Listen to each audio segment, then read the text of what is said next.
tout pleinement dans l'alliance avec Je suis Frère Paty. Cette alliance est excellente. Oui, il est le garant d'une alliance plus excellente que l'ancienne alliance, tout ça. Donc, nous devons être en alliance pour marcher avec Je suis. Donc, c'est une autre condition. On avait parlé de l'intégrité. Et la deuxième condition, c'est être en alliance, car c'est une union entre deux parties ou bien deux personnes et union contractée avec des engagements mutuels. Dieu se porte garant de pouvoir assurer notre éternité. Et il fera ceci, il fera cela. Donc, du côté de Dieu, c'est déjà garanti. Et c'est à nous maintenant de pouvoir marcher en respectant les clauses de cette alliance-là, en glorifiant le nom de Jésus-Christ, sanctifiant son nom de par notre marche, de par notre conduite, tout ça. Donc, c'est très important. On ne peut pas marcher avec Dieu sans alliance. Et l'alliance par excellence, c'est celle qui a été contractée par Jésus-Christ. Et c'est celle que tout le monde est appelé à pouvoir adhérer à cette alliance-là pour bénéficier de la vie éternelle et de la protection de la part de Dieu. L'alliance avec le Seigneur, c'est voilà, c'est la vie à laquelle le Seigneur nous invite. Et j'ai beaucoup aimé ce que le pasteur a dit en disant on ne peut pas trouver Dieu ailleurs que chez ceux qui sont en alliance avec lui. On ne peut pas, et ça, ça sonne fort, ça sonne très fort. On ne peut pas trouver Dieu. Les gens cherchent Dieu sur la terre. Dieu a des gens avec qui il est en alliance. On ne peut pas le trouver ailleurs. On ne peut pas le dire. C'est en même temps une interpellation, une vérité, un appel à la responsabilité. C'est beaucoup de choses au même moment. Oui, oui, c'est vraiment beaucoup de choses parce que c'est comme si Dieu nous a donné quoi, le pouvoir de le représenter comme étant des ambassadeurs, tout ça. Et c'est ce que la Bible nous dit. Donc, s'il y a des choses qu'on peut trouver, et s'il y a des questions qu'on peut poser à Dieu, s'il y a tous des rendez-vous qu'on peut prendre, là, je parle en tant qu'humain avec Dieu, donc il dit qu'il y a des gens là qui peuvent me représenter. Donc, c'est une grande responsabilité pour le chrétien. Il doit valablement aussi représenter. Il ne soit pas seulement des noms, tout ça, il a porté seulement l'habit, mais la démarche est autre. Donc, il doit vraiment être un représentant valable. Quelqu'un à travers de qui on doit voir Dieu dans les actes, dans sa vie, dans la qualité de sa vie, en tout et pour tout, tout ça. Donc, c'est vraiment une responsabilité pour nous qui sommes chrétiens. Nous devons être à la hauteur de ce nom-là.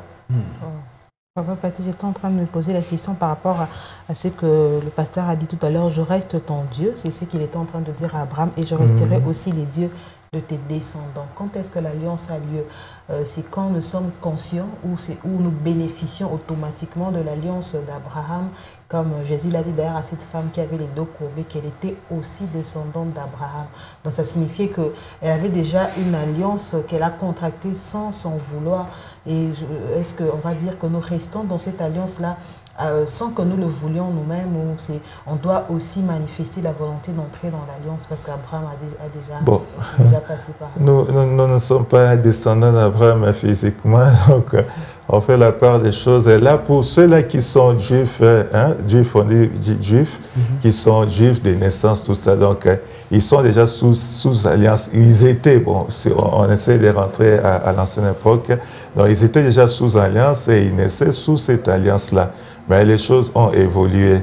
Je pense que le pasteur a dit qu'il n'y avait pas le temps de développer et Christ en parlait, c'est par toi que toute la terre sera bénie. Dieu était déjà en train de prophétiser la venue de Christ. Et Christ, lorsqu'il vient et il contacte l'alliance, il inaugure la nouvelle alliance avec son sang, ce n'est plus une alliance qui ne concerne que les Juifs biologiques, les descendants d'Abraham physiquement. Mais c'est maintenant pour tous ceux-là qui vont avoir la foi comme Abraham, le père de la foi, qui entre dans cette alliance-là. Donc, dans le cas de la nouvelle alliance, l'alliance est individuelle.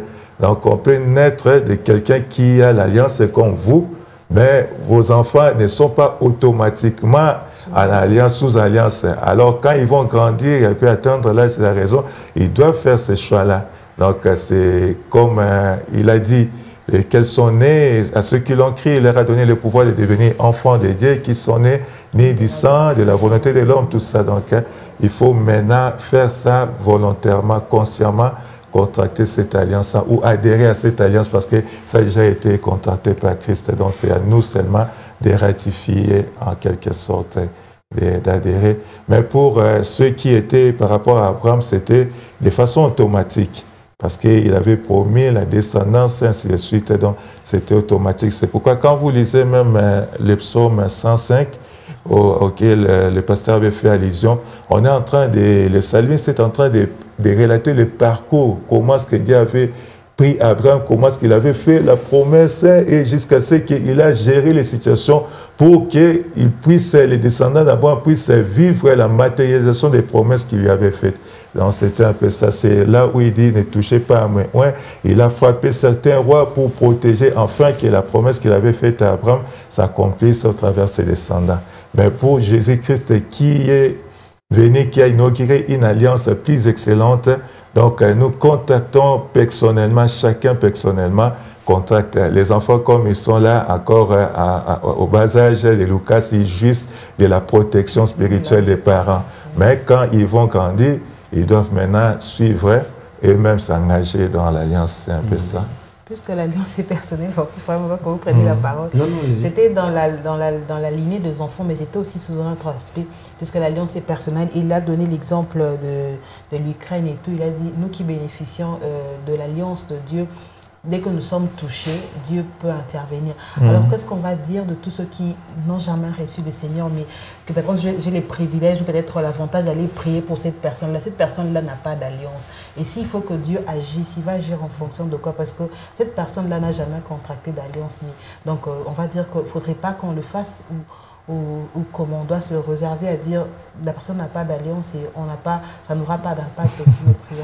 Bon, pour Abraham, c'était dans les clauses de l'alliance. Dieu s'est engagé à pouvoir étendre la protection jusqu'à ses enfants. Ça, ce sont les clauses de l'alliance.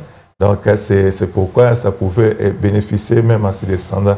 Mais pour les autres, donc, quand quelqu'un n'est pas en alliance, on peut juste prier pour que la grâce de Dieu lui soit accordée de façon à ce qu'il puisse être touché. Mais la protection dont jouissent plutôt les enfants de Dieu, ceux qui sont en alliance, c'est un peu particulier, donc c'est direct. Mais pour l'autre là, il faut que vous puissiez prier pour lui parce qu'il n'est pas en alliance. C'est vous qui priez, lui ne connaît même, il ne sait même pas que vous priez pour lui. Et Dieu peut intervenir parce qu'il y a un enfant de l'alliance qui plaide pour son frère, qu'il est malade ou bien son frère qui doit se convertir, tout ça. Dieu agit parce qu'au-delà de ça, il est miséricordieux, il a inauguré une année de grâce qui est encore en activité jusque-là. Donc, lorsque nous prions, la grâce de Dieu peut être accordée à un païen afin qu'il se convertisse, afin qu'il puisse être touché. Mais pour les enfants de Dieu, c'est une protection directe. Donc, c'est lié par rapport à l'alliance que nous avons avec le Seigneur. Mais pour l'autre, c'est vous qui devez prier parce que du reste, la prière d'un pécheur, c'est une abomination. Il va prier comment? Même s'il prie comme on voit aujourd'hui, même les païens prient tout ça, mais ça n'a pas vraiment d'impact de la même façon que la prière de quelqu'un qui connaît Dieu. Bien voilà, l'alliance, elle a un poids très grand. Et c'est dommage que certains utilisent les bénéfices d'une alliance pour leur propre intérêt. On en parlait tout à l'heure dans l'expression du jour, sous le devant de la scène et tout. Et on perd de vue la substance de notre vie, on perd de vue l'alliance. Comme on dit, on utilise Jésus pour ses propres fins, ses propres intérêts. Or, dans l'alliance, rien de tel n'est prévu. Rien de tel n'est prévu. Tu vas m'exploiter pour tes fins. Non. C'est vraiment, comme on dit, un contraste inalagmatique aux échanges de part et d'autre. C'est très important. Wow, nous bénissons le Seigneur pour l'alliance dans laquelle il nous a établis.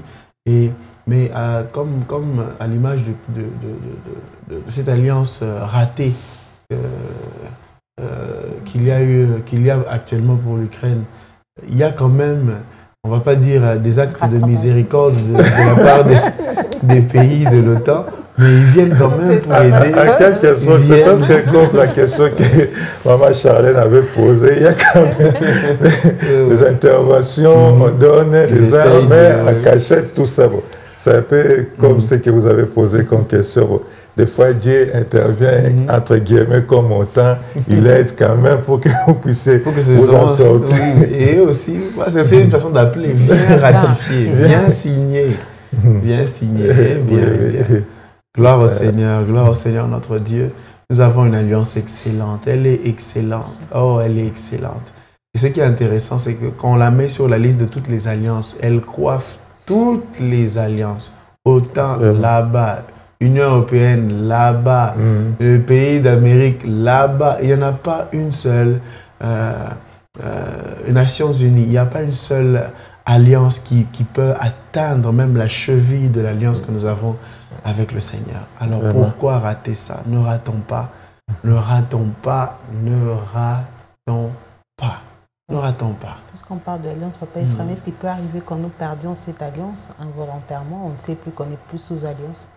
Alors, involontairement, bon, on peut la perdre, volontairement ou involontairement, frère Bati, parce que le Seigneur a dit, si tu gardes mon alliance, paf, paf, paf, paf, mais si tu ne la gardes pas, il y a ça, il y a ça, il y a ça, il y a ça. Donc, quand vous commencez à violer les clauses de l'alliance, parce qu'on a dit que par exemple, si l'alliance disait que bon, tu vas commencer à porter des chemises blanches et bleues, mais toi qui commences à porter rouge, tout ça, tu commences déjà à violer et puis tu te soustrais toi-même de l'alliance. Et Dieu a la possibilité de pouvoir agir parce que lui, de son côté, il respecte les clauses, ses engagements. Vous violez. Donc, c'est ce qui est arrivé avec Israël au moment où il commençait à perdre, aller du côté des Baals, tout ça, Dieu frappait et puis il a envoyé les jugements, la déportation, beaucoup de choses, tout ça, parce qu'ils étaient en train de violer l'alliance. Donc, si on parle à terme du salut, nous disons qu'on peut perdre le salut. Ce n'est pas facile, mais on peut, soit l'homme lui-même peut se soustraire de la main protectrice de Dieu. Wow. C'est dangereux. C'est dangereux. Merci pour le pain du jour qui nous bénit, qui nous fait beaucoup de bien.